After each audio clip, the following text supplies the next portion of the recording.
వచ్చేసి second day continuation vlog. మేమైతే view point తర్వాత మురుడేశ్వర్ టెంపుల్కి అయితే వెళ్ళాం అనమాట. ఆ నుండి 1 అవర్ అంతే. ఇంకా చూడండి మురుడేశ్వర్ టెంపుల్ దగ్గర ఎంత పెద్ద తేనె పట్టు చూడగానే ఫుల్ భయమైంది. నెక్స్ట్ అయితే మేము పైకి అయితే వెళ్తున్నాం. 18 ఫ్లోర్స్ ఎక్కనికే 30 రూపీస్ టికెట్ అనమాట. 30 రూపీస్ టికెట్ తీసుకొని ఇంకా లిఫ్ట్ ఎక్కగానే రిఫ్రెష్లో కరెంట్ పోయింది, ఆగిపోయింది. మస్తు భయమైంది నాకైతే. తర్వాత పైకి వెళ్ళిపోయినాక ఇది వ్యూ పాయింట్, మొత్తం సముద్రం అయితే కనిపిస్తుంది, మధ్యలో గుడి అయితే కనిపిస్తుంది. క్రేజీ ఉంటుంది చూడడానికి.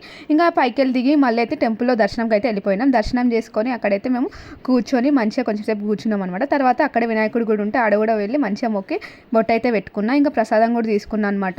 ఇంకా బయటకు అయితే వచ్చేసి ఆడ వ్యూ అయితే ఎంజాయ్ చేస్తున్నాం అనమాట. వ్యూ చాలా బాగుంది, కానీ బీచ్లో వాటర్ అయితే అస్సలు బాగాలేవు అండ్ అలో కూడా లేదు, ఎందుకంటే ఫ్లో ఎక్కువ ఉన్నందుకు అలో అయితే చేస్తలేరు అనమాట.